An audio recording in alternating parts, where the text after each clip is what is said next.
taat hukum itu baik, tetapi nilai di balik hukum itu mesti kita tangkap dengan sungguh-sungguh. Hidup beriman kita sembahyang akeh, maca kitab suci, tapi uripe apik. Isine nyelani wong liya, isine jukuti hake wong liya. Tadi di dalam Mazmur tanggapan, Tuhan, siapa yang boleh diam di rumahmu? Siapa yang boleh tinggal dalam kemahmu yang kudus? Orang yang hidupnya tidak bercela, melakukan apa yang adil, mengatakan kebenaran dengan genap hatinya, tidak menyebarkan fitnah dengan lidahnya. Yang boleh masuk surga yang begitu. Saya tidak membaca di situ yang rajin sembahyang, yang rajin baca kitab suci, tidak ada. Karena apa? Berdoa dan baca kitab suci menjadi landasan untuk perbuatan baik yang dikatakan pada Mazmur tanggapan tadi. Maka mari Bapak Ibu Saudara sekalian, kita melihat bahwa hidup kita ini sudah diberkati Allah. Kita bersyukur kepada Allah. Bukan hanya sekedar bahwa saya tidak melanggar hukum Tuhan, tapi saya tidak melanggar hukum Tuhan dan saya melakukan apa yang menjadi kehendak Allah. Dalam nama Bapa dan Putra dan Roh Kudus. Amin. Tuhan bersamamu dan bersama rohmu. Bapak Ibu, para saudara sekalian yang terkasih, selamat sore. Selamat sore. Pada hari Minggu biasa yang ke-22 ini kita diingatkan melalui bacaan-bacaan istimewanya, bacaan pertama maupun bacaan kedua, dan ditegaskan oleh bacaan Injil bahwa hidup beriman kita tidak cukup bahwa kita hanya mengikuti hukum yang ada. Karena kita seringkali puas kalau kita sudah tidak melanggar hukum, merasa sudah baik. Tetapi Yesus menunjukkan hidup beriman tidak dibatasi demikian. Kebaikan Allah menjadi yang utama. Hukum ada untuk membuat kita semakin bisa menemukan kebaikan Allah. Marilah kita awali perayaan kita ini dengan menyesali dosa kita. Kita mohon belas kasih pengampunan Tuhan supaya kita semakin layak di hadapannya. Allah yang Maha Kuasa senantiasa mengasihani kita, mengampuni dosa kita dan menghantar kita ke hidup yang kekal. Amin. 3 hari yang lalu si Pak Ijo dapat WA dari Mbah Bejo.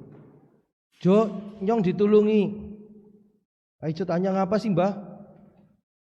Lalu Mbah Bejo mengatakan, Jo, nyong ki positif COVID je. Pak Ijo kaget, lho Mbah, dene bisa-bisane positif apa Mbah kelayaban? Mbah Bejo ngomong, jane nyong ya ora kelayaban, sing kelayaban kucingku kayak kelayaban tekan pasar. Loh, kucingnya sing kelayaban dan neng Mbah sing positif. Lah wong kucingnya kelayaban ora bali-bali tak susul neng pasar. Lah ping pira Mbah meng pasar? Kucingnya sedina ping 3 meng pasar. Jadi nyong yang melu sedina ping 3 meng pasar juga. Lah wingi jare nyong positif ki. Ayo tanya Mbah njaluk ditulungi apa sih nek kon mijeti ta wegah? Ora Jo. Ki engko nyong njaluk tulung. Aku wingi entuk bantuan sembako karo vitamin sekang gereja. Ki engko tulung dibalekna lah. Yang konyong ketemu bae, oh aku tak santelan nang pagar lawang kan kae. Pokoknya jukut terus dibalekna. Lah bae ora gelem sih kenang apa Mbah? Lah kayane si ana sing luwih butuh lah. Bae ora usah diwehi beras, sesi akeh beras kae ning gudang.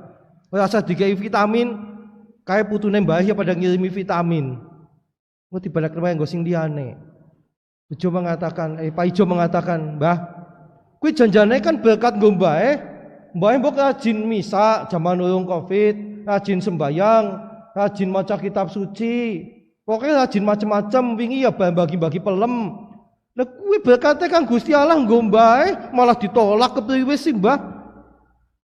Lalu Mbah Bejo mengatakan, ya mancen si nyong jarane rajin.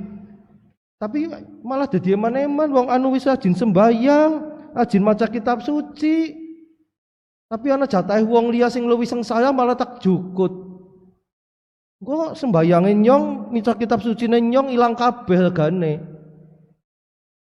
Lalu akhirnya si Pak Ijo membantu Mbah Bejo ambil jatah itu dikembalikan ke gereja supaya orang lain yang lebih membutuhkan bisa mendapatkan bantuan tadi. Saudara sekalian yang terkasih, apa yang dialami Mbah Bejo itu ternyata sesuatu yang istimewa, paling tidak bagi saya. Pada zaman-zaman sekarang ini, ketika banyak orang dalam tanda kutip malah mengaku kekurangan supaya dapat bantuan, tapi Mbah Bejo malah tidak. Mbah Bejo mengatakan kudu aku, kowe ana sing luwih butuh, tulung ana dibagekna sing liyane bae. Orang lain mungkin akan mengatakan berbeda. Wah, kebenaran yang disumbang. Karena merasa aku kan rajin aktivis gereja. Nek nyong untuk sumbangan ya lumrah pantas. Nyong kan rajin misa, nyong kan rajin tugas, nyong rajin macam-macam. Tapi Mbah Bejo tidak. Bagi Mbah Bejo, kerajinannya, hidup imannya yang selama ini sudah dijalankan, berdoa, baca kitab suci ke gereja, bagi dia justru itu yang membuat dia merasa tidak boleh ngambil haknya orang lain. Dia tadi mengatakan, ora ono artine nek nyong sing biasa rajin misa, rajin maca kitab suci, rajin sembahyang, nek njukuti hake wong liya. Itu jugalah sebetulnya Bapak Ibu Saudara sekalian yang ditekankan oleh Tuhan Yesus. Jadi hidup beriman itu tidak cukup hanya rajin sembahyang, rajin macam-macam. Orang Farisi tadi dikritik itu ya oleh Yesus.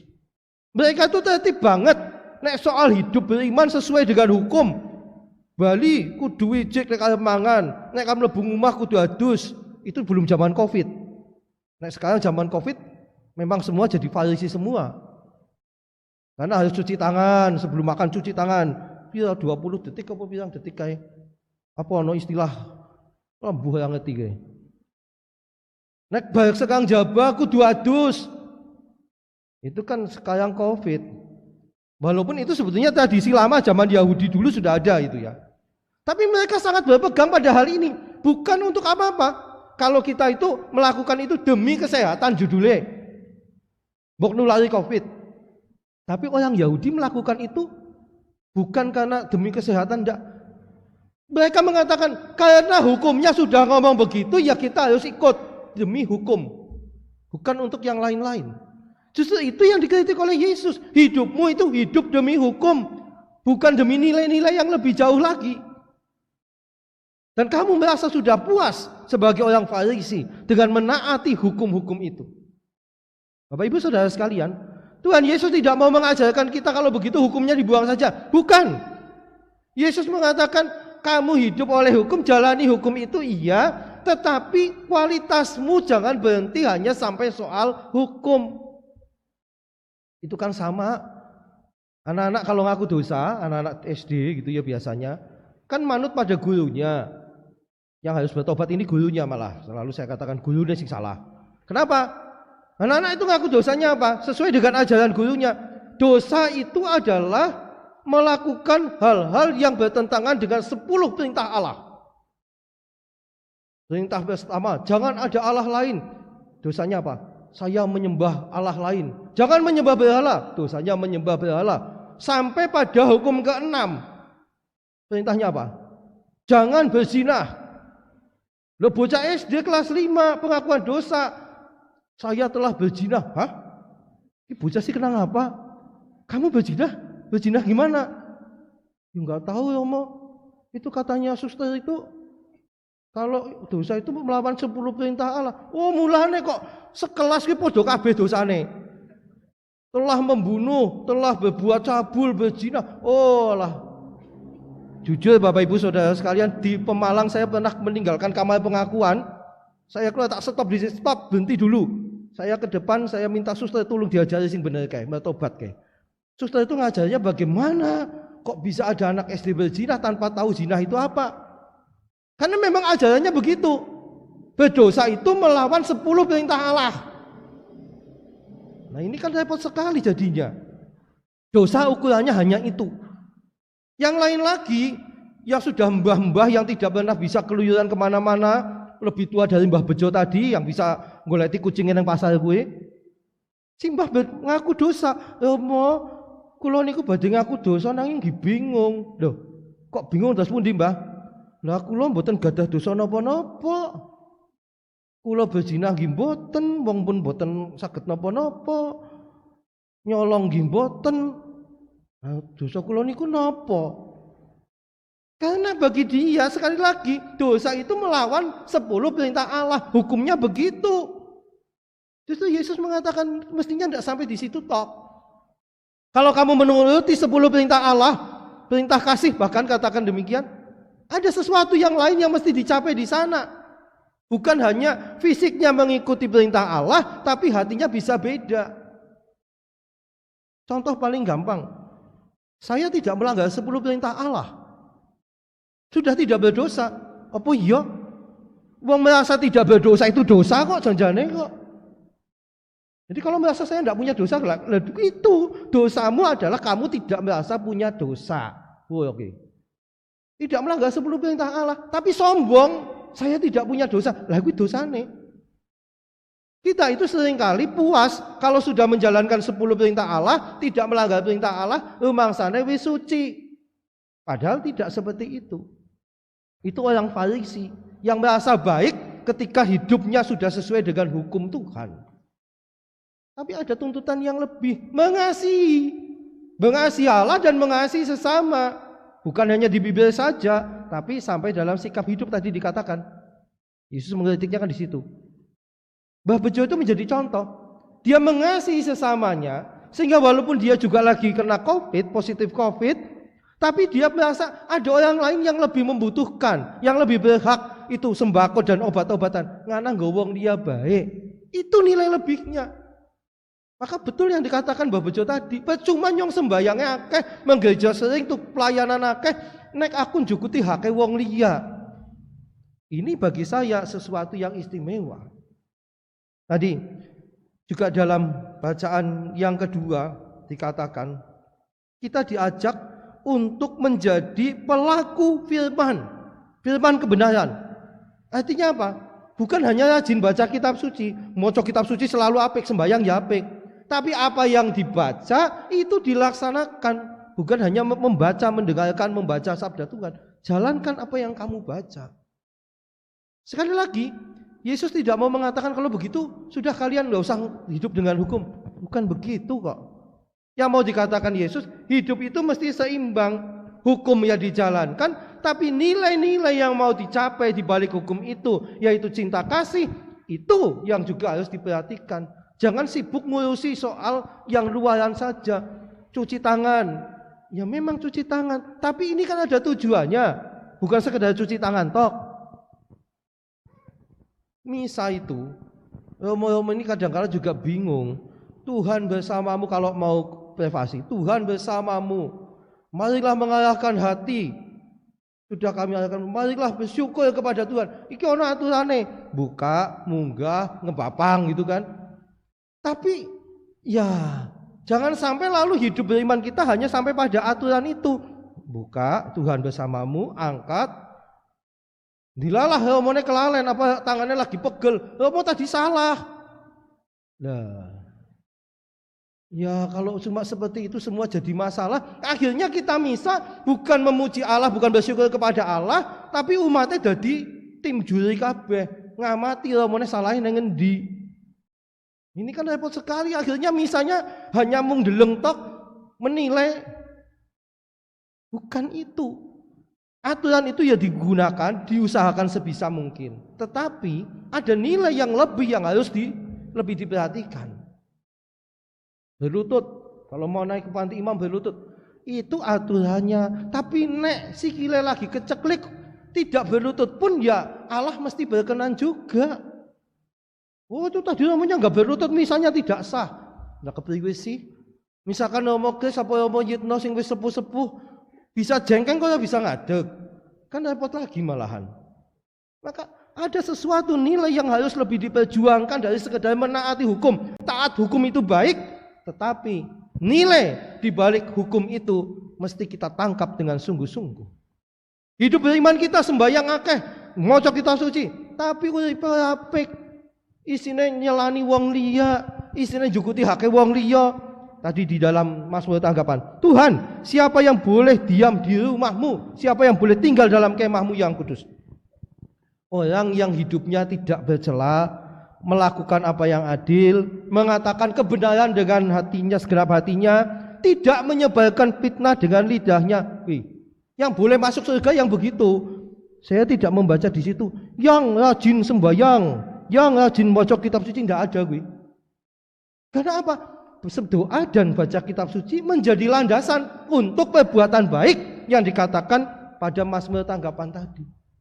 Maka mari Bapak Ibu Saudara sekalian, kita melihat bahwa hidup kita ini sudah diberkati Allah. Kita bersyukur kepada Allah, bukan hanya sekedar bahwa saya tidak melanggar hukum Tuhan, tapi saya tidak melanggar hukum Tuhan dan saya melakukan apa yang menjadi kehendak Allah. Kehendak Allah apa sih? Manusia bahagia. Bagaimana supaya manusia bahagia? Kuncinya cinta kasih. Cinta kasih yang membuat kita hidup tidak bercela, berlaku adil, mengatakan kebenaran dengan segenap hati, tidak menyebarkan fitnah. Inilah yang menjadi perjuangan kita. Mbah Bejo dengan segala kesadarannya, dia mengatakan, dong aku maca kitab suciku dadi ora kanggo, nek uripku ora apik. Kalau hidup saya tidak baik, apa yang doa-doa saya, kitab suci saya menjadi tidak bernilai. Semoga seperti yang dikatakan di dalam bacaan kedua, kita membaca kitab suci, kita berdoa rajin, bagus, tapi jadilah pelaksana firman kebenaran. Amin.